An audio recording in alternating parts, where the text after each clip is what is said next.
Hola a todos y bienvenidos a una nueva exposición de Strategic Labs. Hoy vamos a diseccionar a fondo el primer capítulo de la obra de Edward H. Whitmore, Fracasos militares británicos. Y vaya historia tenemos entre manos. Es alucinante ver cómo uno de los imperios más brutales del mundo mordió el polvo, y no precisamente frente a un ejército profesional en un campo de batalla europeo de manual, que va. Cayeron ante ciudadanos de a pie, armados hasta los dientes de pura determinación, en las calles de tierra del Río de la Plata allá por 1806 y 1807. Así que vamos a dejar a un lado todos esos mitos de la invencibilidad imperial y a ver qué pasa realmente cuando la ambición desmedida choca de frente contra una realidad local que no perdona.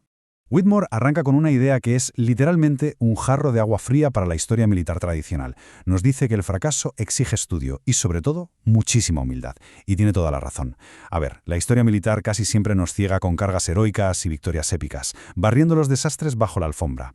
Pero en este análisis vamos a cambiar de lente. Vamos a meter el bisturí en los mecanismos sistémicos del error de cálculo militar. Queremos entender cómo una superpotencia tropezó de una manera tan catastrófica, y no solo por el fuego enemigo, sino ahogada en sus propias suposiciones y en unas políticas que francamente pecaron de ser increíblemente miopes.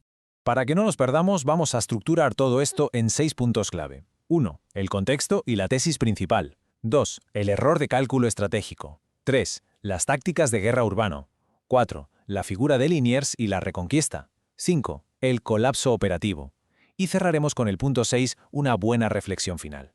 Empezamos por el principio. Punto 1. Contexto y tesis principal. El panorama de las guerras napoleónicas y el Río de la Plata. Imaginemos la situación. Principios del siglo XIX. Los teatros de operaciones europeos están totalmente bloqueados por las guerras napoleónicas, así que el inmenso sistema del Río de la Plata se convierte en un caramelo, una puerta marítima vital hacia América del Sur. En 1806, Sir William Beresford captura Buenos Aires. Y lo hace tan rápido, pero tan rápido, que a los británicos se les sube el éxito a la cabeza. Una arrogancia tremenda. El alto mando, pecando de soberbia absoluta, dio por sentado que la población criolla simplemente iba a tragar con un nuevo amo imperial. Es más, llegaron a creer el absurdo de que los recibirían como auténticos libertadores. Y aquí es donde entra la tesis central de Whitmore, que tiene una ironía brutal. Resulta que los británicos tenían la tecnología, tenían la mejor flota, el entrenamiento de élite, la combinación perfecta, ¿verdad? Pues se olvidaron de un pequeño detalle. Tomar los edificios de una capital colonial no significa en absoluto controlar a su gente. Creer que su doctrina convencional bastaría para someter a toda una región fue una ilusión letal. Ignoraron por completo la chispa del nacionalismo local, una resistencia que estaba a puntito de estallar de forma incontrolable. Pasamos al punto 2, el error de cálculo estratégico, esa inmensa brecha entre la teoría británica y la cruda realidad sobre el terreno. El abismo entre la teoría y la práctica era de locos. Los británicos venían con el chip de la guerra lineal europea, formaciones superrígidas, esas casacas rojas impecables y combates a campo abierto. ¿Pero qué se encontraron? Una realidad dolorosamente asimétrica. No había ejércitos regulares esperándolos. Había milicias irregulares, ciudadanos de a pie, comerciantes, gauchos curtidos, todos movidos por un fervor patriótico brutal y unas ganas inmensas de no ceder ni un palmo de sus calles a una fuerza extranjera. Y claro, este choque de realidades nos lleva a un concepto clave en el análisis, la fragmentación operativa.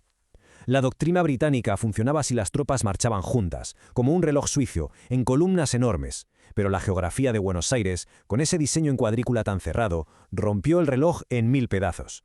Una columna inmensa y disciplinada de repente se volvía tremendamente vulnerable al verse obligada a dividirse en cada cruce de calles. Al perder el contacto visual con sus oficiales, las unidades se quedaban totalmente aisladas. Cero apoyo mutuo. Se convirtieron en el blanco perfecto para emboscadas fulminantes en cada maldita esquina. Lo que nos lleva de cabeza al punto 3. Tácticas de guerra urbana. O mejor dicho, la auténtica pesadilla táctica de los británicos. A ver, es que las fuerzas imperiales no cayeron en una pradera abierta. La propia arquitectura de la ciudad se los tragó vivos. Para empezar, las azoteas planas de las casas coloniales eran nidos de francotiradores ideales, pero la cosa se volvió una pesadilla absoluta cuando los propios civiles empezaron a lanzar desde arriba de todo. Ladrillos, pedruscos enormes, agua hirviendo, muebles, todo caía sobre la caballería, que estaba atrapada. Los callejones eran tan estrechos que la artillería convencional no servía para absolutamente nada. Cada intento de avance era literalmente caminar hacia una trampa mortal. Y en medio de todo este caos, llegamos al punto 4. Liniers y la reconquista, la movilización de la resistencia. Porque siempre hace falta alguien que dirija el caos, ¿verdad?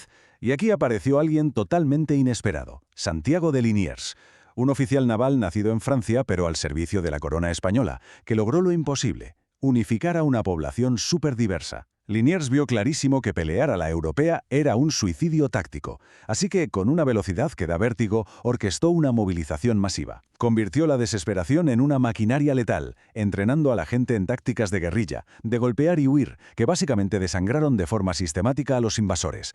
Barrios enteros como San Telmo, Montserrat o los alrededores del Cabildo dejaron de ser simples vecindarios para transformarse en bastiones urbanos inexpugnables. Las milicias bloquearon las calles con lo que tenían a mano, levantaron barricadas gigantescas con carros volcados, barriles llenos de tierra e incluso con los muebles de sus propias casas. Imaginemos por un segundo la frustración tremenda de los ingenieros británicos intentando derribar esos muros improvisados, mientras recibían un fuego cruzado incesante. Cada metro que conseguían avanzar les costaba una auténtica barbaridad de vidas.